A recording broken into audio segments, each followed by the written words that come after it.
un mari paresseux qui restait allongé sur le canapé du salon toute la journée, reprochait souvent à sa femme le désordre dans lequel leur maison se trouvait. Puis, un jour, alors qu'il s'en prenait encore à sa femme, leur fils de 14 ans a décidé d'intervenir. Ce jour-là, une série de changements s'est opérée dans le foyer. Après que l'agent de police Zakov ne se soit blessé à la jambe, il a été contraint de prendre un congé de maladie et sa femme, Lydia, a dû prendre la relève pour subvenir aux besoins de la famille. Elle a travaillé de longues heures en tant qu'infirmière, et faisait jusqu'à 18 heures par jour.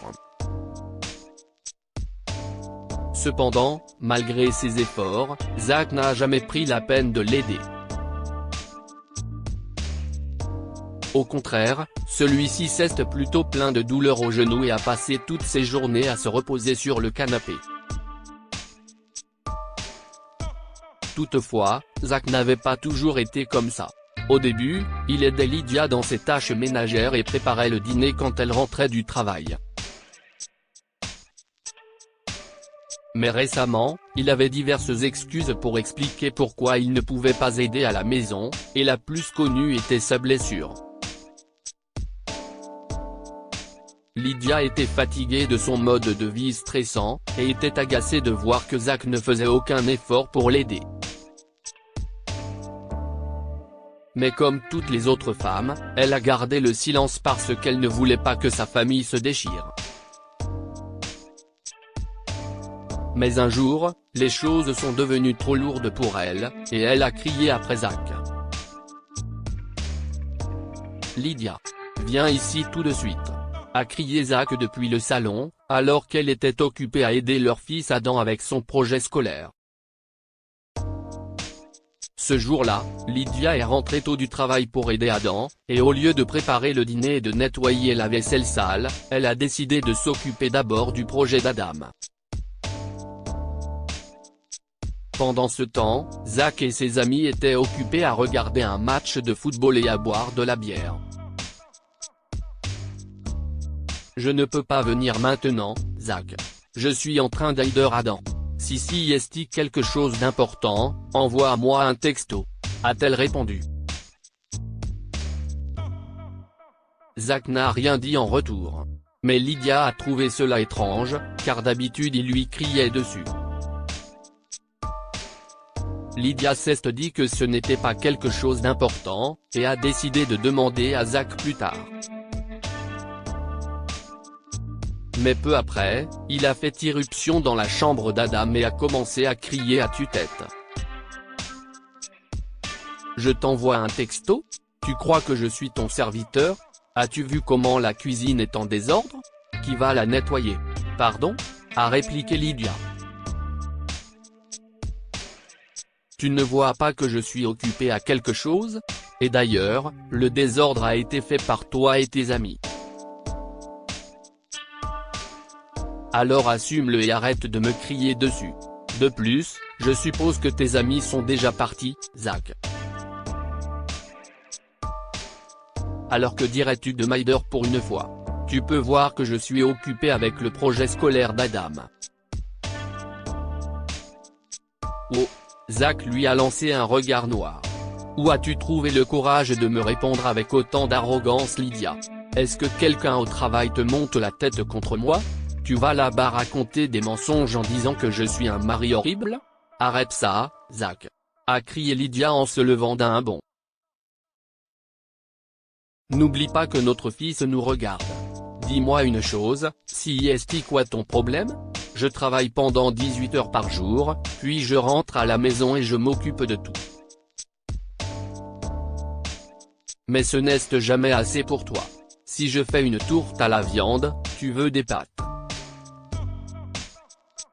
Si je fais cuire les pâtes, tu exigeras la tourte à la viande. J'aide notre fils, Zach. Il a une compétition à l'école. Au moins, ferme-la, pour son bien. Je t'en prie. Tu rends l'environnement toxique pour nous tous. Arrête de me faire passer pour le méchant dans cette situation, Lydia. Tu es incapable de faire quelque chose de bien. Tu fais tout à moitié, si est pourquoi.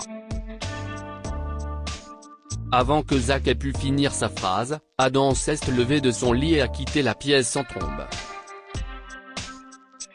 Zach a recommencé à se moquer de Lydia, à la ridiculiser en disant qu'elle était une mauvaise épouse. Soudain, Adam est revenu dans la pièce et a entraîné Lydia et Zach dans le salon, faisant signe qu'il voulait leur montrer quelque chose. Perplexes, Lydia et Zach se sont dirigés vers le salon, où Adam leur a fait signe de s'asseoir et d'allumer la télévision.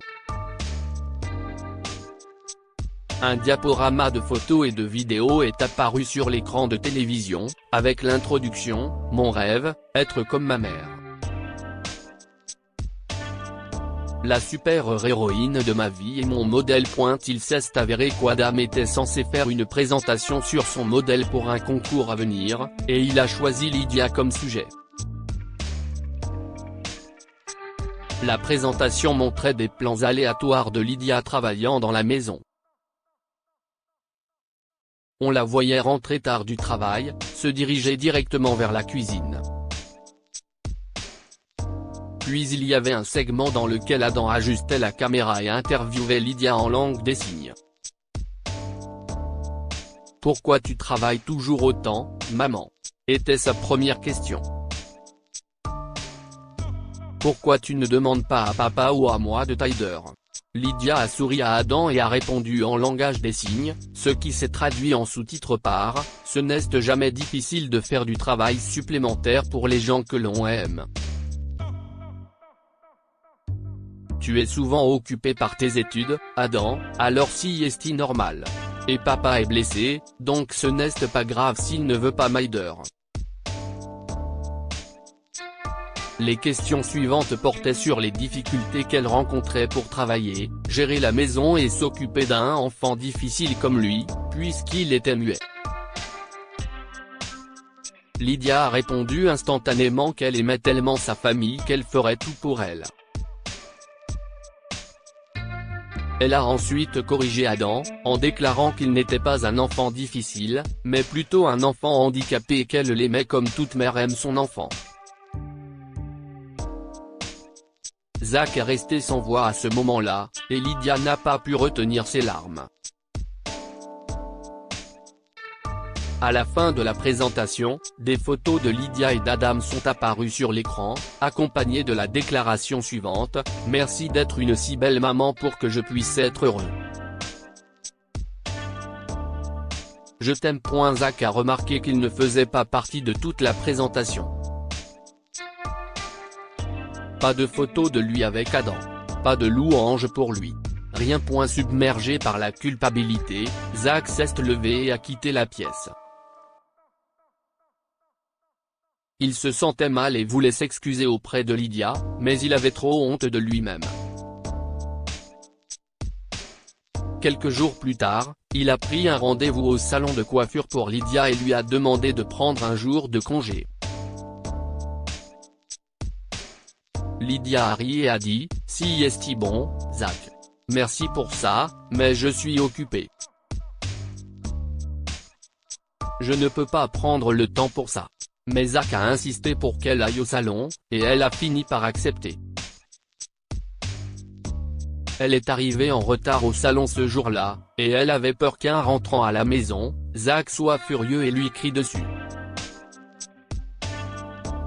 Mais lorsqu'elle est rentrée chez elle, elle a vu que tout le salon était sombre, avec des bougies allumées allant du seuil de la porte à leur table de salon et des pétales de rose couvrant tout le chemin. Dès qu'elle a allumé la lumière, une voix tonitruante a retenti dans la pièce, « Joyeux anniversaire, Lydia !» Lydia a remarqué ses amis, ses parents et Zach dans le salon et un gâteau sur la table. Elle était tellement préoccupée par son travail qu'elle a oublié son anniversaire. Puis, elle a réalisé que c'était le plan de Zach de l'envoyer au salon pour qu'il puisse tout arranger. Zach s'est approché d'elle avec un bouquet de ses fleurs préférées et s'est agenouillé. « À ma charmante épouse, j'espère que tu as aimé la surprise. Je te souhaite un très bon anniversaire, chérie, a-t-il dit. Puis il a sorti de sa poche une boîte qui contenait un magnifique pendentif en diamant. Puis a-t-il demandé, et elle a hoché la tête. Lydia a ensuite ouvert ses cadeaux après avoir découpé le gâteau. Cela faisait longtemps qu'elle n'avait pas été aussi heureuse. Avant d'aller se coucher ce soir-là, Zach l'a aidé à ranger le salon et à faire la vaisselle, et il lui a promis qu'il ne serait plus jamais dur avec elle. Je ne te crierai plus dessus, Lydia. Je m'excuse d'avoir été si méchant avec toi pendant tout ce temps. A-t-il dit en prenant sa main dans la sienne. Aussi, tu n'as plus besoin de travailler autant. J'ai demandé à mon patron, et il a dit que je pouvais retourner au travail demain. Lydia a serré Zach dans ses bras, les larmes aux yeux, heureuse qu'il ait changé pour le mieux. Merci, mon chéri. Je suis si heureuse que tu aies reconnu ton erreur et que tu l'aies réparée. Si est-il le meilleur cadeau d'anniversaire que j'aurais pu avoir. Je t'aime.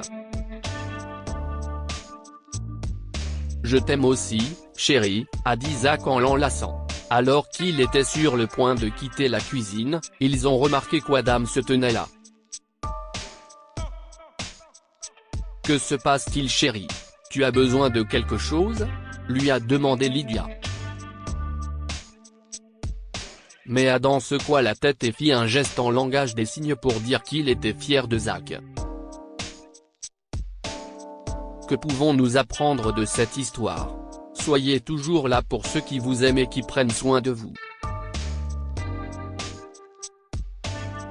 Zach a réalisé à quel point Lydia essayait de tout équilibrer parce qu'elle les aimait, lui et Adam. Il a ainsi compris qu'il avait eu tort de la ridiculiser. Soyez un exemple pour vos enfants.